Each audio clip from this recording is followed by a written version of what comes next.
Are there any grave issues that would keep Team USA from winning a gold medal? Should they be minus 430 against the field or whatever the price is right now? Maybe.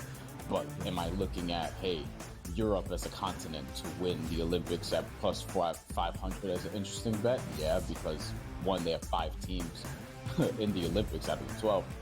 The Early Line, only on SportsGrid. Where are you at in terms of a starting lineup, what you want to see from Team USA? I think he'll get guys involved, and then there's your lockdown defender at the point guard, the point of attack, right? I do like Curry. I would then go with Ant. I like Ant over Booker. I think if you look at the way the Canada game was, they looked kind of slow starting, and then they kind of got rolling. Game time decisions, only on SportsGrid.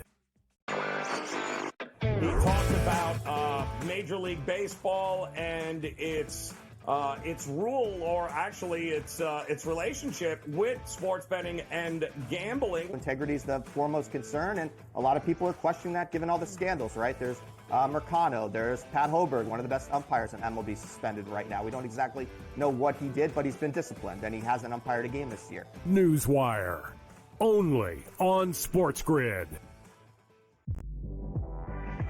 Their coach has a personality that is New York City. Tough, grinding, defensive, no holds barred. We muck this game up and we make you play it our way. And Tibbs has been rewarded. And he should be rewarded for what he's done with the Knicks. Betting above the rim, only on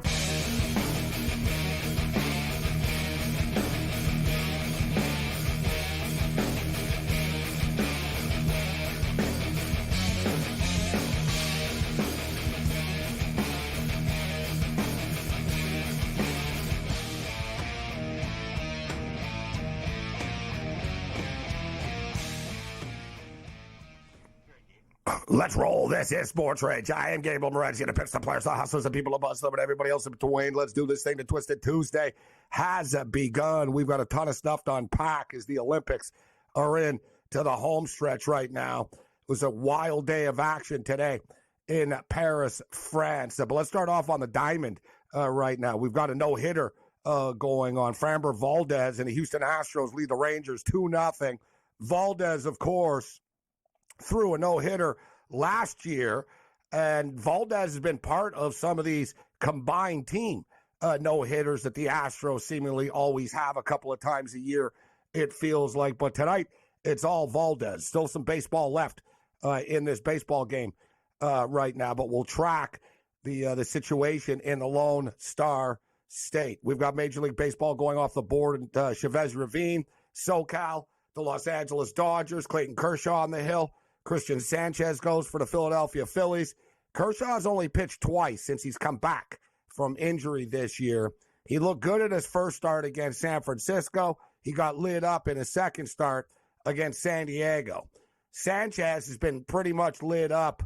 Sanchez got smoked in his last start, and he really hasn't been, he's been okay. But the last 2-3 starts have kind of been rocky. And it kind of goes, it sort of goes hand in hand with the fact that the Philadelphia Phillies are just losing baseball games as a whole, right? They lost 6 in a row. They won a game. Now they lost to the Dodgers again. So we got the Dodgers and the Phillies. I took the Dodgers at minus 115. Anytime we're going to get the Los Angeles Dodgers, it's basically a pick 'em. We're going to be there. Obviously, this is somewhat of a toss-up game. Last night, we hit the under in the baseball game. Tonight, I'm not so sure. As I talked about, Kershaw is hittable. Kershaw might get through a few innings before he gets hit. I think Sanchez is hittable as well. The total is 8.5 right now. Dodgers minus 115. Philadelphia Phillies minus 105. So as the Olympics continue, Andrew McKinnis steps up and in this evening. We talk volleyball, basketball, and more. But we've got semifinal volleyball action coming up, and McKinnis is a volleyball guy, and I'm a volleyball guy right now. If you recall, before the tournament started, we talked about Poland and Italy going head-to-head and how we thought, you know what, Poland and Italy are on a collision course to play each other in the final, and we couldn't find, there was no bet exact final, so we basically just had to take both of them.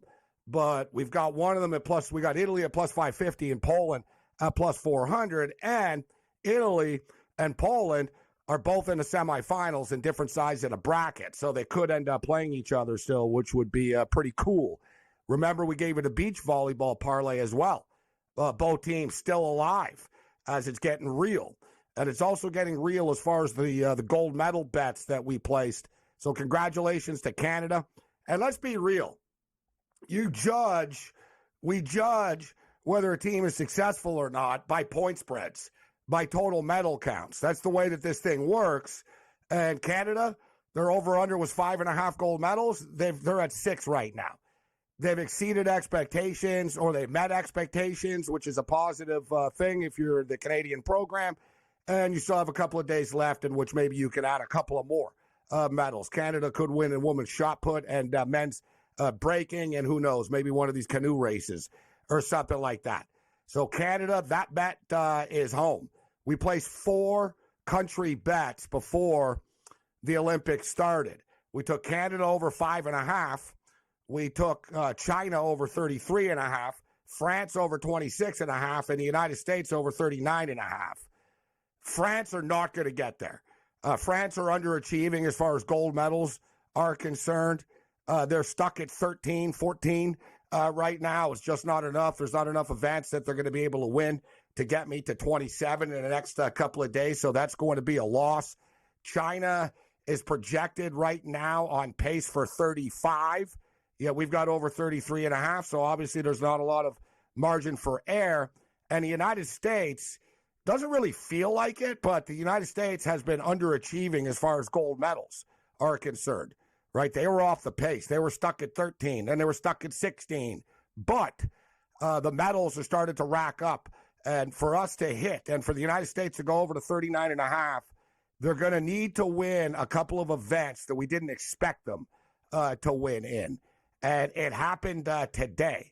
It's been a massive Olympics for the U.S. Track team. You had Noah Lyles winning, Gabby Thomas winning, and then today Hawker, a dramatic win in the 1,500. So they've racked up some gold medals on the track. And because we're hardcore, and because, hey, we want to know how many events are left right now, there are 18 more men's track and field events. There are 17 more women's track and field events. There's 35 of them. You got to figure that the U.S. can win, I don't know, 7, 8, I'm hoping 10, right? You know, let's say 25, 30% of these races, right? The U.S. used to dominate in track, but it's a more wide open thing in today's day and age. But I'm expecting them to be able to rack up a bunch of medals on the track over the next couple of days. We've got a bunch of wrestling still left, and as we stated, this really could come down for the United States to like their teams. And if you think about it, we should be able to rack up a couple of here, right? The United States men's team, most likely it would be a massive upset if they don't win. Although I'll tell you what, I think Germany can give them all that they can handle. And we have Germany and France coming up next, as of course we'll hit what went down on the hardwood today. So Canada eliminated. Australia eliminated in heartbreaking fashion. They blew a 24-point lead. It was wild stuff today on the hardwood. But as far as the United States is concerned, if they could just, rack up a bunch of these track and field medals, a couple other random ones, and some of the other sports that are still going on right now. There's still sailing, and there's still quite a few events still. It's winding down, but there's still a bunch of events going on still. So I think the United States, I think we might be able to get there, but we might need like an American woman to win the women's golf. It might come down to that. Like we might need the women's soccer team who are into the gold medal game right now. Think about like if the U.S. men's basketball team wins, the U.S. women's basketball team wins, the U.S. soccer team wins. They're playing Brazil, and they should win, although Brazil are playing great soccer right now. Great win against Spain today. But nevertheless, the USA should win. And let's say an American wins the women's golf, that's 4 gold medals right there, just from the team sports. All right, so it's been a little slow getting there, but for those of you that pulled the trigger on USA over 39.5 gold medals, I think there's light at the end of the tunnel after the 1,500-meter win today. There was an upset in wrestling. The U.S. Won a gold medal in women's wrestling in like the 63-kilogram division. So it was a pretty good day for racking up some medals that they weren't supposed to. Now, as far as the basketball is concerned, Canada were supposed to be one of the biggest threats to the United States. Canada will not even be playing for a medal when it's all said and done. France just absolutely ambushed them early in the basketball game, and they dug themselves too deep of a hole to dig out of, right? NBA players are used to sort of coming back and not panicking. The problem is, this is not an NBA game. It's not a 48-minute game. It's a 40-minute game. And if you're going to spot the team 16 points and 19 points in the first half, you're going to put yourself behind an 8 ball, and it's going to be next to impossible to come back. Canada cut the lead to 6 at one point with about 4 minutes left, and it almost felt as if though the comeback was actually getting real.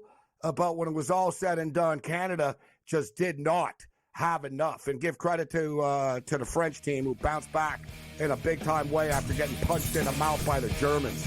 Let's roll.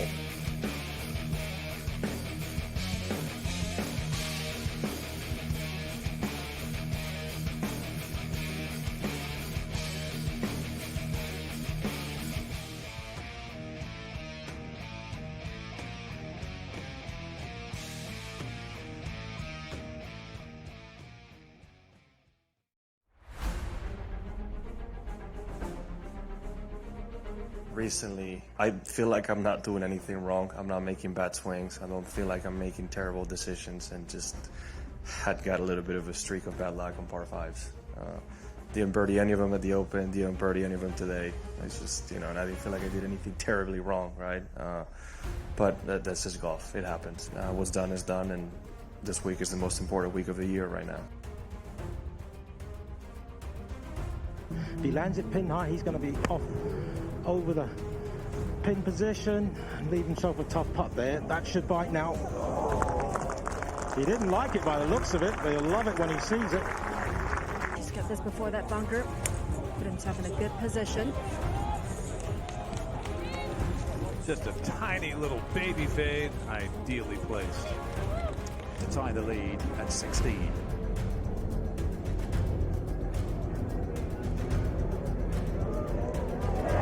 Playing well, isn't he, John Rahm? And OMG, what a championship Sunday we just witnessed.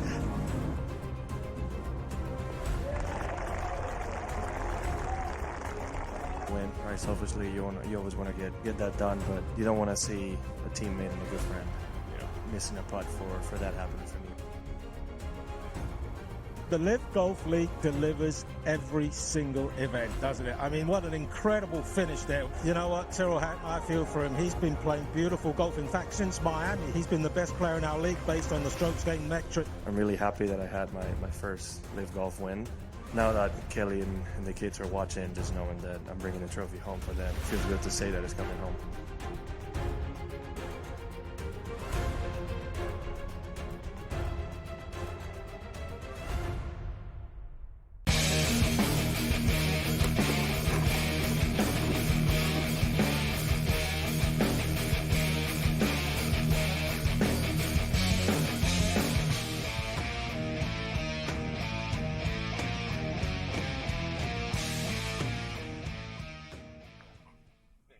Let's do this thing. The Twisted Tuesday has begun. This is SportsRage, Sirius XM, Channel 159, SportsGrid Radio and Television Networks. Rick Saratella will step up and in a little bit later on.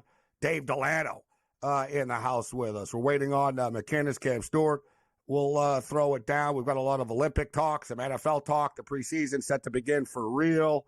We've got a bunch of quarterback battles, injuries going on. Rick Saratella is actually on the NFL beat right now. He's visiting pretty much every NFL training camp. He is a scout. with the Edmonton Elks, and of course, lifelong founder of the NFL Draft Bible. So he's on the beat right now. He's going to every college football practices and NFL training camps. He's in Nashville, Tennessee tonight, so he'll step up and in as he's checking in with the Titans.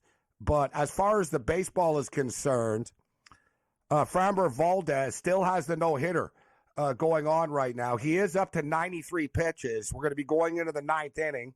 Valdez, of course, threw a no-hitter last year. So he's got eight innings. He's got 5 strikeouts.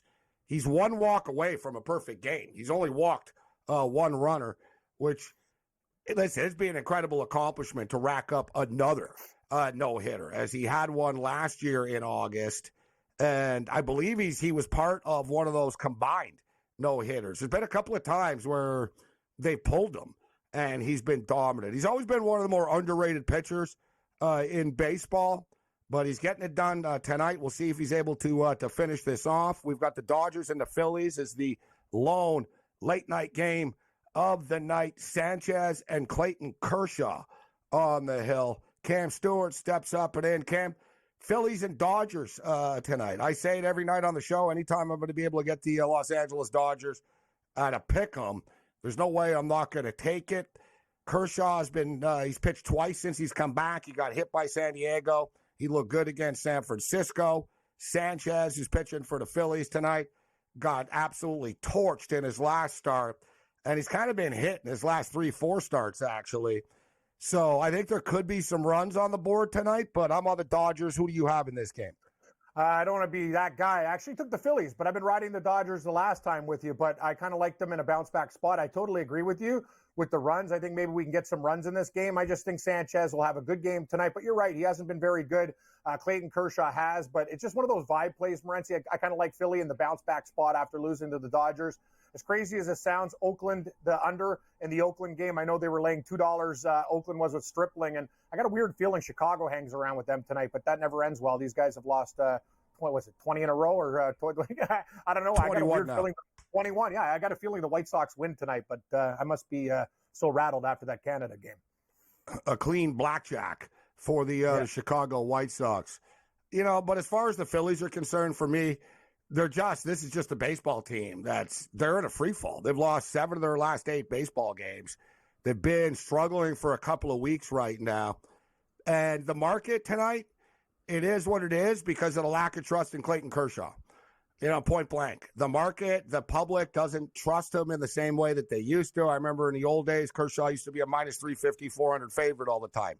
Now tonight he's a pick'em. I get it. The Phillies are a good baseball team, but they're not in good form right now. Like I said, they had a 6-game losing streak. They won 1 game on Sunday. They go to L.A. They lose last night. So we'll see if they're able to bounce back. And bold pick, getting on the Chicago White Sox bandwagon tonight. Looking to snap that 21-game losing streak. Houston have just put another couple of runs up. They're now up 4. I thought you were going to cut my mic. I thought you were going to cut my mic with that one, Gabe. But I'm looking at Laurent Stripling going like, really? You want to lay $2 with that guy? Hey, if they beat me, they beat me. But I got the White Sox plus 1.5 and a small play on the money line. But, really digging deep tonight. Yeah, that's, if you wanted, yeah. I can't, I don't know really. I was going to say you must have more money than we know about if you're putting money down on these guys. I wouldn't say that. I'm just taking my shot, but this could be a very bad decision tonight. But we'll see. I just don't think Oakland should be minus 200 tonight. I like them the other night. You'll have a story if you could say, hey, you know what? You bet on them the night they snapped their 21-game losing streak, but if you lose, it's not a good look. No. No. Yeah, not a good look. Like you're literally betting on one of the worst teams in the history of sports. I agree, Brett. It's not like I'm like, imagine that, like my life on the line. Hey, I like the White Sox. I'm just doing it tonight. It's one of those lines. I'm betting it on the line, the value of it, but this team is horrible. I agree, but I just think Ross Stripling he's had a really bad ride, and if you're going to get him, you're going to get him tonight. But we'll see. Well, and maybe I'll bet the other side live. We'll see. They're actually due to win. And mathematically, you figure. I mean, they tied an all-time record last night with the American League. So you figure they're not going to lose 30 games in a row like this. So they're going to lose 25 in a row. How high can this thing go? They might. They might. I'm not betting on. I don't want any part of this. Yeah, I don't want any part of this. Let's bring in Andrew McKinnis right now. So good to see you, McKinnis. Pretty bold pick by Cam, taking the Chicago White Sox tonight. I'm only on the Dodgers tonight. I abstained from this Oakland game. I didn't want to lay the price with Oakland tonight. I did last night. I took the A's last night, but I just took the Dodgers tonight. Any late baseball for you, McKinnis? Yeah, I got to say, I respect the pick. I feel like when you're going to try and go against a streak, you can only do it once. You can't be that guy that bets them it takes the glorification out of it if you're going to be that guy every day. You got to pick your one game to go ahead and say, this is the game that they snap their streak. I'll tell you what, guys, I'm just on the over because I feel like they're going to have a decent game. I don't trust their pitching staff, starting or relievers. It's kind of like back before the Edmonton Elks got their first win in the CFL. If you like them, play the over. They're going to give up runs as well. Yeah, well, the Edmonton Elks are another story.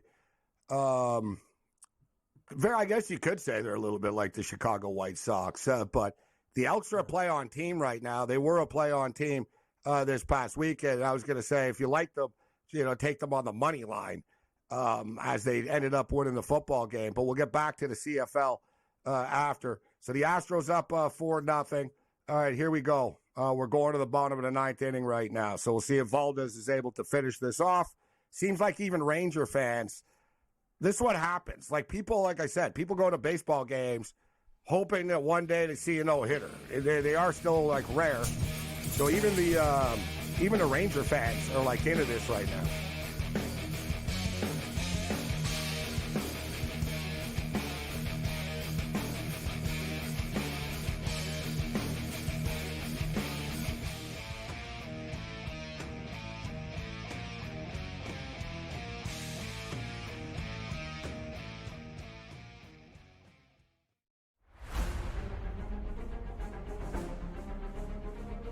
Recently, I feel like I'm not doing anything wrong. I'm not making bad swings. I don't feel like I'm making terrible decisions, and just had got a little bit of a streak of bad luck on par fives. Didn't birdie any of them at the Open, didn't birdie any of them today. It's just, and I didn't feel like I did anything terribly wrong, right? But that's just golf. It happens. What's done is done, and this week is the most important week of the year right now. He lands it pin high. He's going to be off over the pin position and leave himself a tough putt there. That should bite now. He didn't like it by the looks of it, but he'll love it when he sees it. Just got this before that bunker. Put himself in a good position. Just a tiny little baby fade, ideally placed to tie the lead at 16.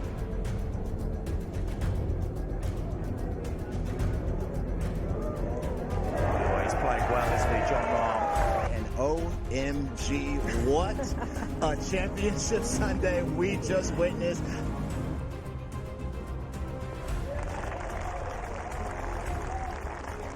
Win, right? Selfishly, you always want to get that done, but you don't want to see a teammate and a good friend missing a putt for that happening for me. The Live Golf League delivers every single event, doesn't it? I mean, what an incredible finish there. You know what, Tyrrell Hatton, I feel for him. He's been playing beautiful golf. In fact, since Miami, he's been the best player in our league based on the strokes gained metric. I'm really happy that I had my first Live Golf win. Now that Kelly and the kids are watching, just knowing that I'm bringing the trophy home for them, it feels good to say that it's coming home.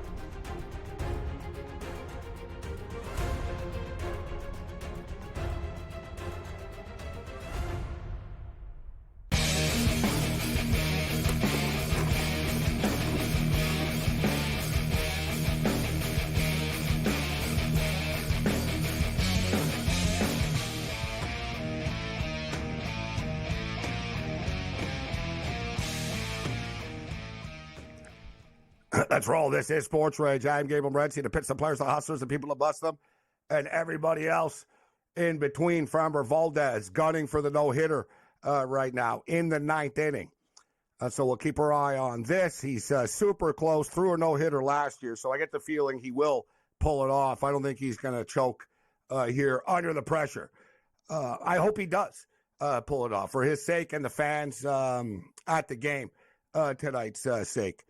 Andrew McKinnis, what is Cam Stewart in the house? As far as the basketball is concerned, it was a wild day today of knockout games, and it started off with Greece and Germany, and there was so much talk about Germany this and Germany that, and the point spread went up to 8.5, and boom, next thing you know, man, Greece just ambushed them early in the basketball game. But Germany, unlike Canada, were able to realize quickly and get back quickly. Like, they tied it at the half. They got murdered in the first quarter. Like, they were down 35-15 type stuff. Like, they got lit up in the first quarter, but they flipped the switch in the second quarter, and it was tied at the half, and then they ended up, pulling away. And then you have Australia, who manages to blow a 24-point lead to Serbia. It's hard to get a 24-point lead in a 40-minute game. It's harder to blow a 24-point lead in a 40-minute game. And then France, the exact same thing, gets a massive lead on Canada early. Canada sort of chipped away a bit. They got it within 6. SGA goes to the free throw line with about 5 minutes left. They're down 6. That was sort of the window right there, McInnes. SGA misses both free throws, and Fournier sticks a 3 after, right? Which you just knew was coming. So it was this 5-point swing. Instead of 4, suddenly it went back up to 9, just like that. That was the game. That was the actual dagger right there. And if you guys remember, it was at the end of the shot clock, too. Fournier just heaved up this rainbow, and then boom. And right then and there, too, SGA was guarding him, and you could see SGA just sort of kind of nodded like, yeah, this isn't going to happen for us today. This just isn't going to work. And I give props to SGA after the game because, like I said, a lot of the players, when they got bounced today, they didn't face the media after. SGA did. And he basically said, hey, we didn't earn a spot on the podium. We just didn't play well enough. We didn't earn it. Props to them for getting it done. I wasn't really fully shocked, to be honest, McInnes, that they lost today, to be honest. I had a bad feeling about it coming in. What was your take on it? My take is that you can't come out slow in any type of game, no matter who you're playing against. That's what we saw. The first quarter game, if you look at the second half, look at the fourth quarter, there were mistakes that were made, but they came out slow. Sorry. I was going to say, no hitter done. Wow, broken up, eh? Yeah, broken up. He gave up a home run. Oh, wow. He did it in style. Flamber. Yeah, wow. You said often does that happen, I don't guys? think he'll choke. Very rarely. Usually it's an easy single, McInnes. I wouldn't say a home run happens very often to break up a no-no. Rare. 4-2 right now. Jeez. You know what's crazy? Sometimes, it happens every once in a while where a pitcher will have a no-hitter in the ninth inning and they end up losing the game after. So watch, it'd be incredible if somehow Texas actually came back here. But, I'll tell you. Listen, Canada were just absolutely, like you said, McInnes, early in the basketball game, France were just on fire. And I think it was a bad thing. It was sort of like a bunch of things that created a perfect storm for France. I think it really hurt Canada that France got murdered in their last game by 30 like they did. And, any team that gets embarrassed like that, they're going to refocus. They're going to we're not going down like this. We're at home. They were humiliated by Germany. And I think it lit a fire under France. We also saw the coach of France doesn't care who you are. He benched Gobert. Gobert played 4 minutes today. Wembanyama scored 7 points. Rudy Gobert plays 4 minutes, and you tell me that before the game, you say Canada wins, but all the Euro guys just lit it up. And then Evan Fournier lit it up as well. It was a really nice team effort from France, but it was the definition of they just wanted it more, McInnes. Every 50-50 loose ball, every rebound. They were all over. They were the much more determined basketball team from the get-go. And I know you guys are who are watchers. You guys aren't stats guys. Some people out there that bet on sports, they just look at the numbers. I'll tell you what, Wembanyama, he could have had 2 points. The impact he had on the game, Canada looks scared to make moves to go into the paint. You have to establish the paint, pick it out, make him move around. They couldn't do that.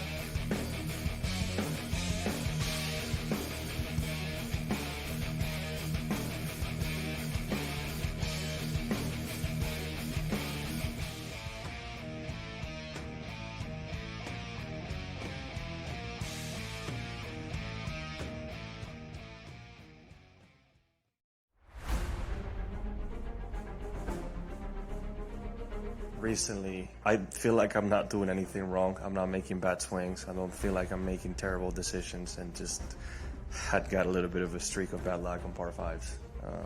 Didn't birdie any of them at the Open, didn't birdie any of them today. It's just, and I didn't feel like I did anything terribly wrong, right? But that's just golf. It happens. What's done is done, and this week is the most important week of the year right now. He lands it pin high. He's going to be off over the pin position and leave himself a tough putt there. That should bite now. He didn't like it by the looks of it, but he'll love it when he sees it. Just got this before that bunker. Put himself in a good position. Just a tiny little baby fade, ideally placed to tie the lead at 16.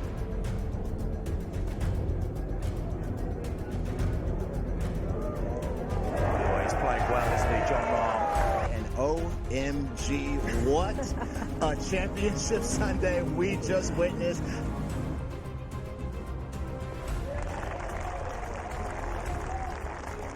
Win, right? Selfishly, you always want to get that done, but you don't want to see a teammate and a good friend missing a putt for that happening for me. The Live Golf League delivers every single event, doesn't it? I mean, what an incredible finish there. You know what, Tyrrell Hatton, I feel for him. He's been playing beautiful golf. In fact, since Miami, he's been the best player in our league based on the strokes gained metric. I'm really happy that I had my first Live Golf win. Now that Kelly and the kids are watching, just knowing that I'm bringing the trophy home for them, it feels good to say that it's coming home.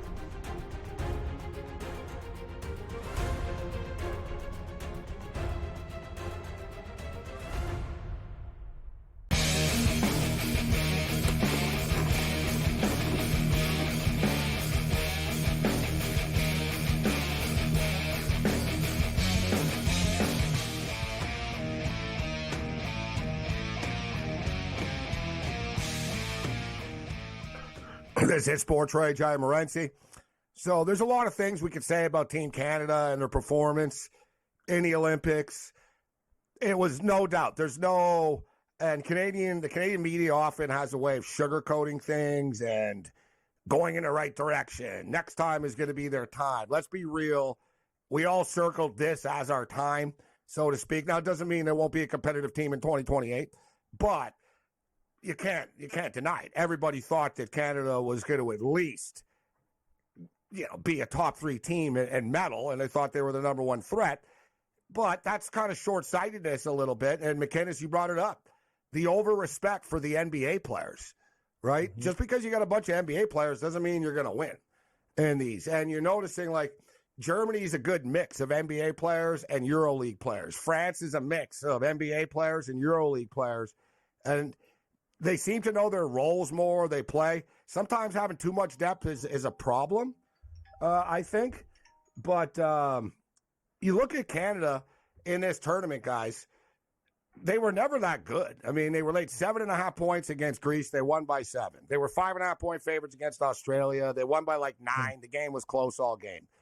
They were 9.5-point favorites against Spain. They were up by 1 with 30 seconds left, and we were holding our breath that Spain was going to miss shots.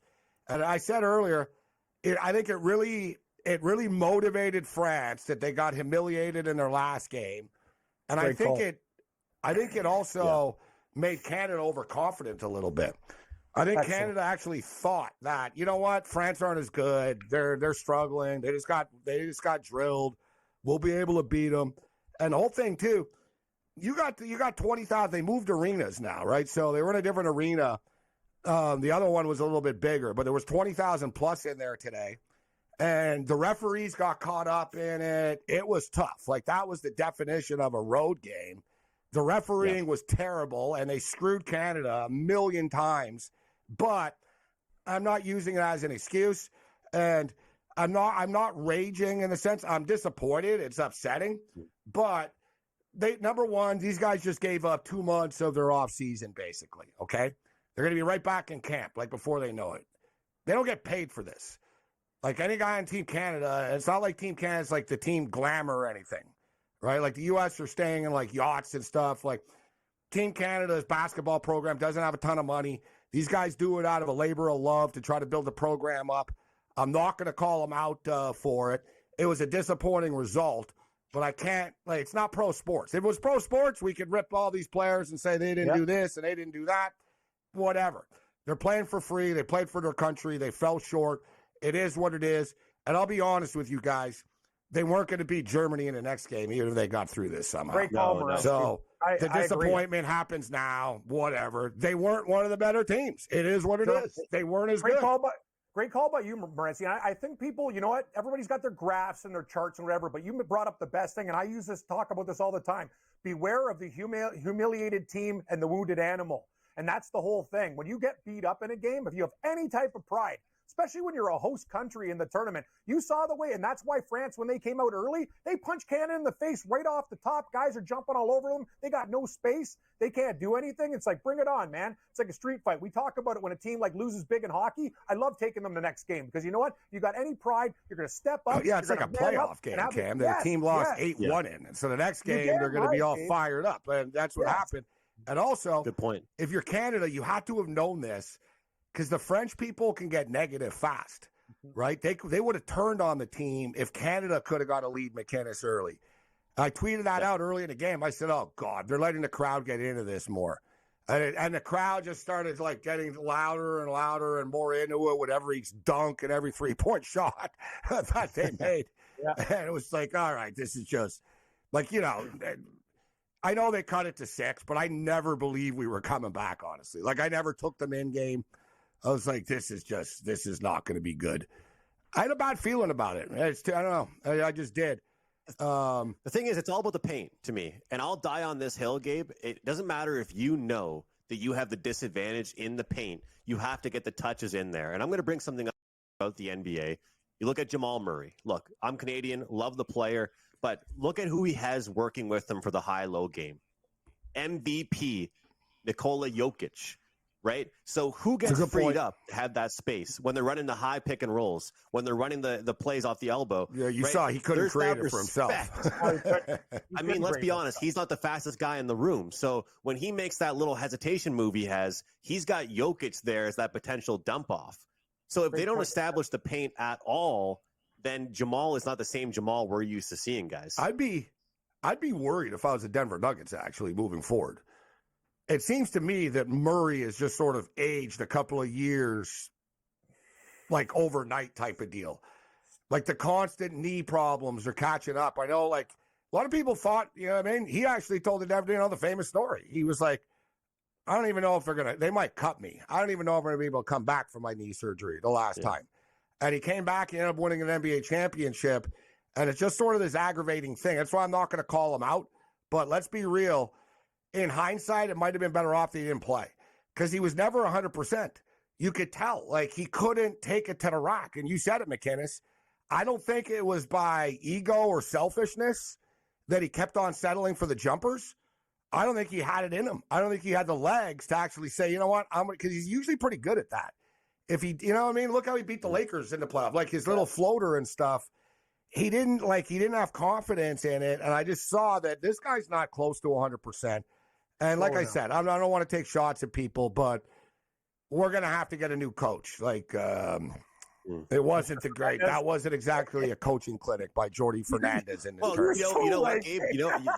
That was pretty bad. For what it is, it was not good at all. Bench Gobert, right? Bench Gobert. Steve Kerr's, bench certain players. We saw Tatum, we saw Embiid, this and that. And this is the thing, like I said about not having the space. When's the last time Murray has been guarded man-to-man with not even that much space? He could practically smell the guy's breath guarding him. But when he has Jokic with him, he has that space created. To me, you talk about the coaching, great point, because you have to be able to make those adjustments. I would have loved to seen some guys that we don't talk about too much on Team Canada get a few touches and say, you know what, if you're going to guard me that tightly, let's let someone else try and beat them. But you know what, we got to tip our hat to France as well, guys, because guess what? It felt like there was no regression.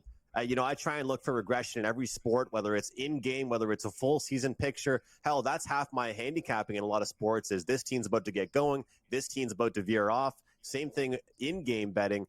To me, There was no regression really for France overall, and that was the biggest difference. It goes to show, I've got all kinds of friends that are hockey players, former soccer. They say, well, you can only watch the fourth quarter in basketball. It's all that matters. Well, if you didn't watch the first quarter of this game, you missed out on the whole ball game, because that pretty much painted the whole picture of what we saw today. No, you're right. And you see it in the NCAA tournament. They're only 40-minute games. Teams just bury themselves in the first 10, 15 minutes of a game. It's like, all right, you lost. Very similar to, like, you can't be down 3-0 after the first period of a hockey game with a big playoff game, right? And Canada was not ready to play early in this game. Like I said, I think they had a little bit of overconfidence, and one by one, they were all pretty bad, right? Dylan Brooks was really bad. I mean, the shot, just nothing would fall for him. Murray was bad. Barrett was okay. They just didn't really get him the ball. SGA got tired. Right, he was doing as much as he could, but he ran into a wall and he started missing free throws. It was an ugly game. It fell apart. It's never pretty. But Birch as far as the points players, Gabe, like Birch, like he played like a couple good times. I hate to say it, like if you watch the game, Birch was a guy that actually overachieved. All the stars sucked. They sucked in the game. That guy actually came to play. All the talk too. There was a lot of talk about Zach Edey, guys? Well, that was a problem. And Chris Boucher. Zach Edey really would have made a difference. The lack of size that Canada has, but thank the Memphis Grizzlies for this, which is kind of frustrating because they said, no, we don't want you to play. It's okay, he's a rookie, he doesn't have any control, but they barely played him in the Summer League anyways. True.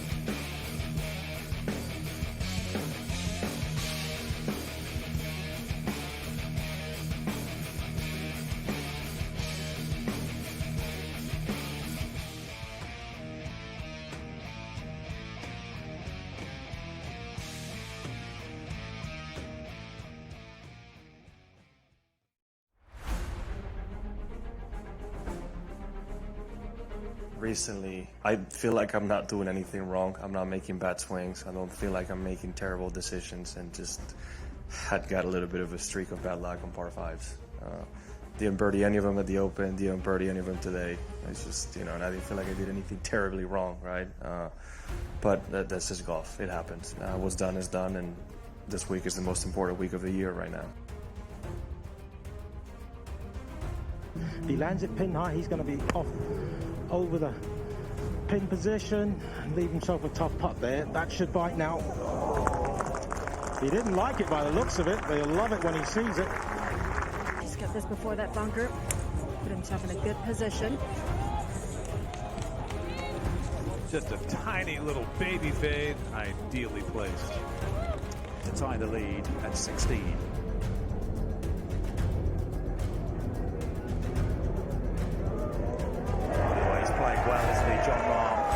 OMG, what a championship Sunday we just witnessed.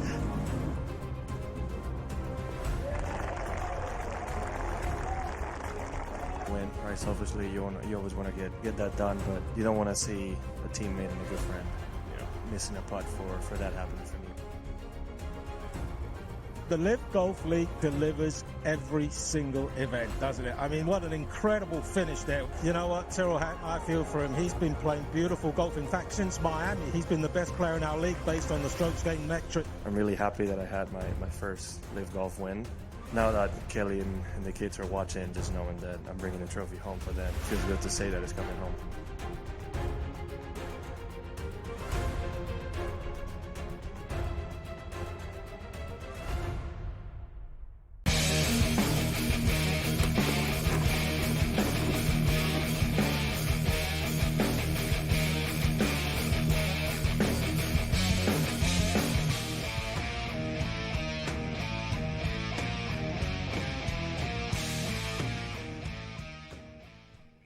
The Twisted Tuesday continues. McInnes is the sweeper. He likes to sweep the board, sweep the court, sweep the board up.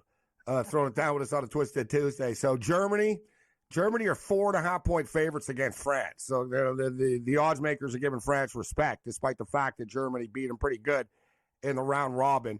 Germany minus 4.5. Total is 158.5. And Serbia and the USA, bad matchup for Serbia. They keep getting beat up by the U.S. They played in the exhibition game. They got lit up. They played in the round robin. They got lit up. So they got to play him again. But maybe Jokic, saves the best for last. They're getting 16.5 points, which even though they got drilled last time, actually is tempting once again to take Serbia plus 16.5. Total 185.5.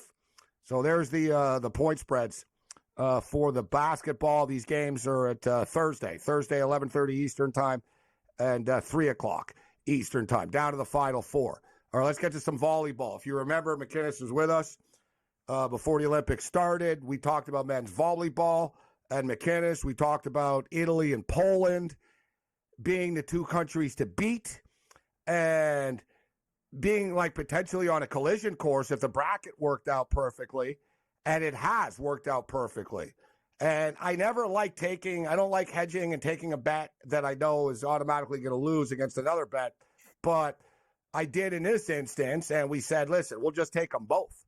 We'll take Italy and we'll take Poland to win gold. I got Poland at plus 400, and there was an odds boost on Italy at plus 550. So I got Poland and I got Italy, and they're both in the semifinals tomorrow morning, McInnes. Let's do this thing. They're getting close, but are they both going to get there is the question. What do you think about the men's volleyball matchups tomorrow? Hard to believe, Gabe. We were just breaking down our long shots, what we like, some players, some spreads, totals, and here we are, semifinals already.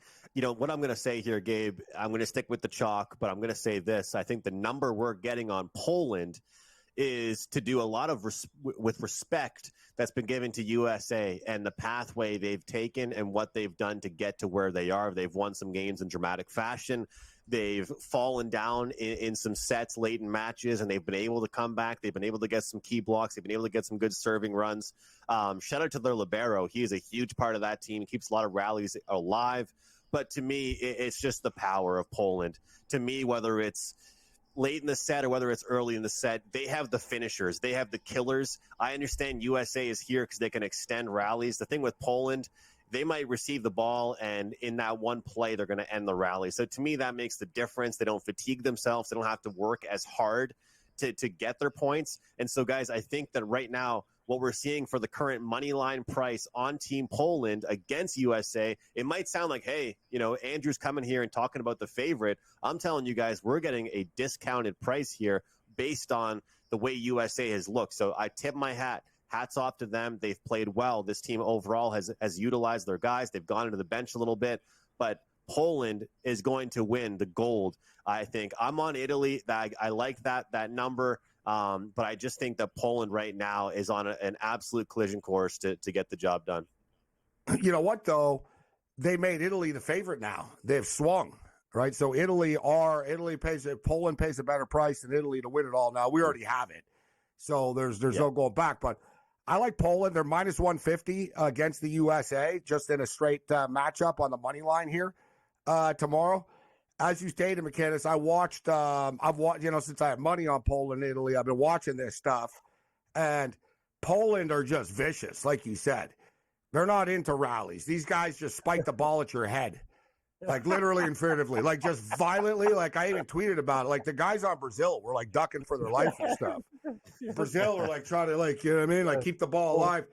But you said Poland, a lot of teams pass the ball around. Poland are like one pass spike. And like every one of them just like drill it.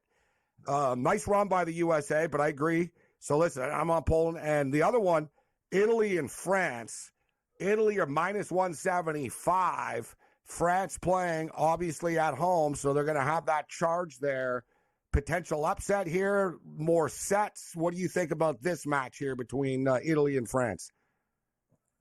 Yeah, I guess the question we asked ourselves, we were just talking for, a segment or two about the men's basketball in France there. I do think the home court can be a factor. One thing about them, they've been scrappy. You talk about a Polish team a few moments ago about how they end rallies. Well, this is a France team that can extend rallies. Their defense is phenomenal. They don't get down. I know these guys are pros, guys, but volleyball is a very mental game. It's very psychological. It's easy to get buried in a set once you go down a couple of mental swings. I like the over points in this one for the entirety. I think this one could go 4 or potentially 5 here. Of course, I do think Italy gets the job done. The number I'm seeing right now is 181.5 points. We either need a very, very, very competitive 4 sets, or we do need this one to go 5. If you ask me, out of the 2 semifinal matchups, which one goes the farthest, which one's the most back and forth, this is the one I think we could see seeing the most points here. You look at France's pathway to get here, it's almost been like no matter which team they're playing, they could play you, Cam, and I, they're going to go to 5 sets. They're going to go to 4. And the only teams they've really crushed are the teams that were near the bottom of the table. So I think that over 181.5, sit back, get a nice drink in your hand, whether it's a coffee or a beer, no matter what time it is in the world where you're watching, this one should be a great match. We encourage people to drink at 9 in the morning. Yeah, what do you get a drink? pretty early. I think these are like 9 a.m., 8 a.m., 6 a.m. I think they're pretty early, but all kidding aside. So listen, we gave you Poland, we gave you Italy. They're both still alive right now. Looking at the beach volleyball. If you guys remember, I parlayed the women and the men. I took one of the Swedish teams, David Allman and Jonathan Helvig, parlayed with Ramos and Lisboa Duda, the Brazilian women, and I'm still kicking McInnes. I'm feeling pretty good about myself. I picked 4 volleyball picks, all 4 into the semifinals. So I'm knocking on the door here right now. You guys can still get in on an odds boost on Eamon and Helvig, the Swedish men. They're paid plus 125 to win. I'm seeing an odds boost at plus 137 right now. We'll hit the beach volleyball on the other side.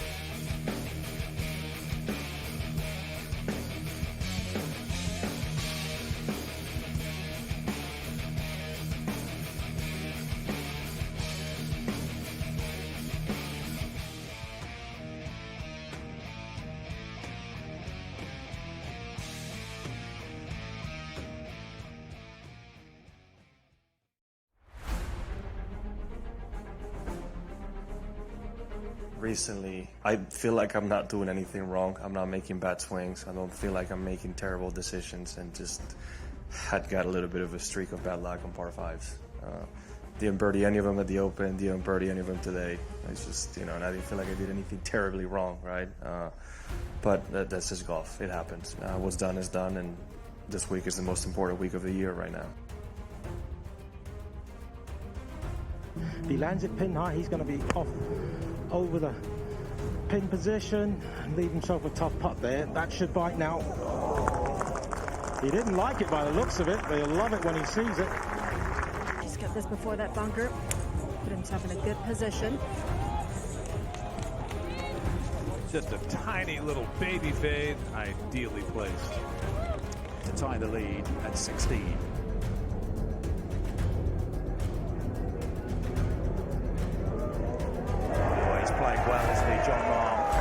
OMG, what a championship Sunday we just witnessed.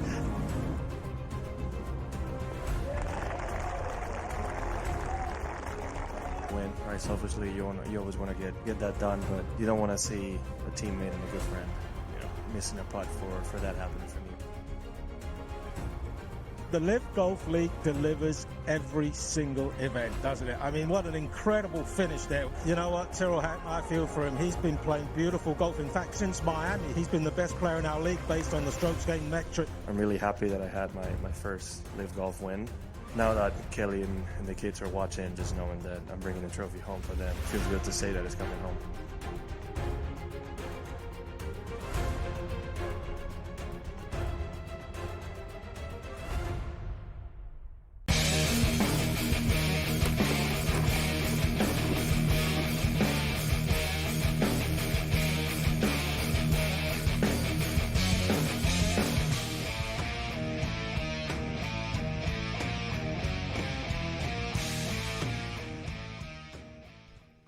All right, we got a couple more minutes with McInnes here. We're talking about the beach volleyball. Like I said, so Eamon and Helvig, though that was my pick to win the men's before it started.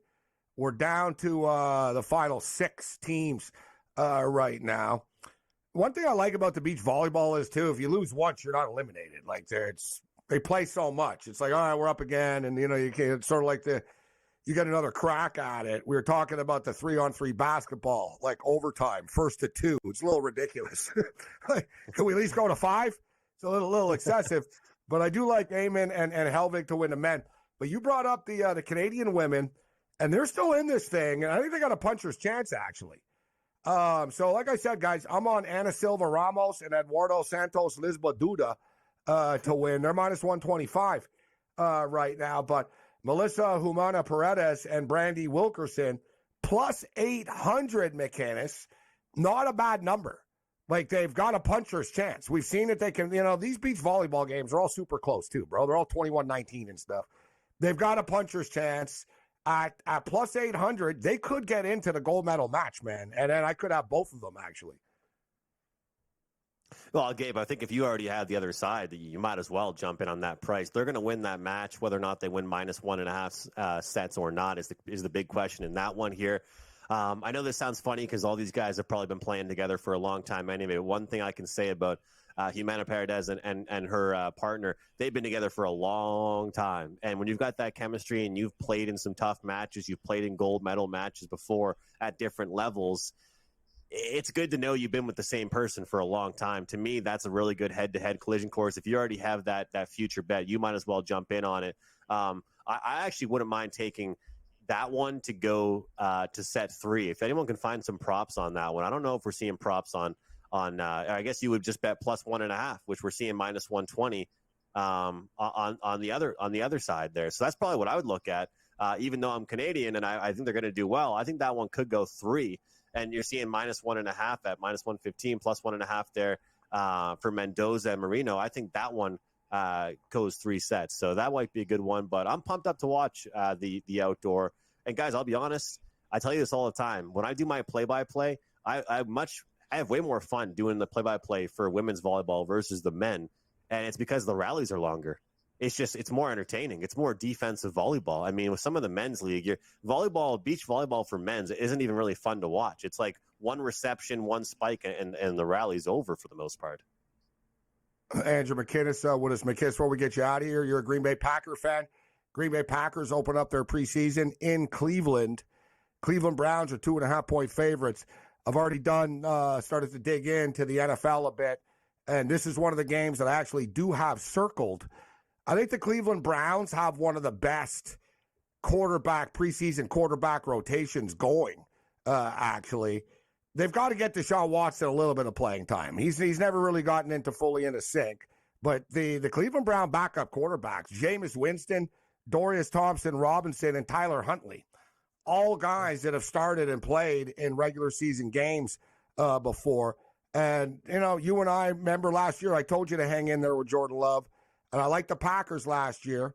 Everybody's all high and loves the Packers this year. That's what happens. Everybody jumps in a year late all the time. But one thing, looking at the quarterback situation, McInnes, not in love with the backup quarterback situation for the Packers. And I know if a lot of teams, if their starter goes down, they're in trouble. But you got a very young Sean Clifford. You got Michael Pratt, the kid out of Tulane. And you got Jacob Eason. I like the Cleveland Browns in this game, and I think it's a little bit of a concern. I'm not in love, although Matt LaFleur likes Sean Clifford, but are you comfortable with the backup quarterbacks if Jordan Love gets hurt? I'm not, which is why I kind of like the points we're getting. Does that make sense? I'm not comfortable with it, so I think it's going to be taken seriously. I think it takes a lot for us to want to lay points like this in preseason football in the NFL. I really enjoy betting it is NFL only 2.5. It's not 5. And it is. That's what it is now. It's what it is now. Yeah. Okay. But overall, I think I actually like this Packers team in this one. You talk about people kind of fall in love with this team regular season wise, but I feel like nobody likes them preseason. I haven't heard a great thing about them preseason. Any previews I've listened to, podcasts I listened to, I kind of like them. I think they'll hang around. Give me the under though, guys. I think the under's a really good bet in the Packers overall in the preseason, but especially in week 1. But one that I will lay points with, one team I really do like, Commanders, Washington Commanders, QB depth last year, 3-0 straight up. 2-1 ATS. They're going up against the Jets team. They just want to stay healthy. That's all they want to do, not get hurt. Give me the Commanders. McInnes.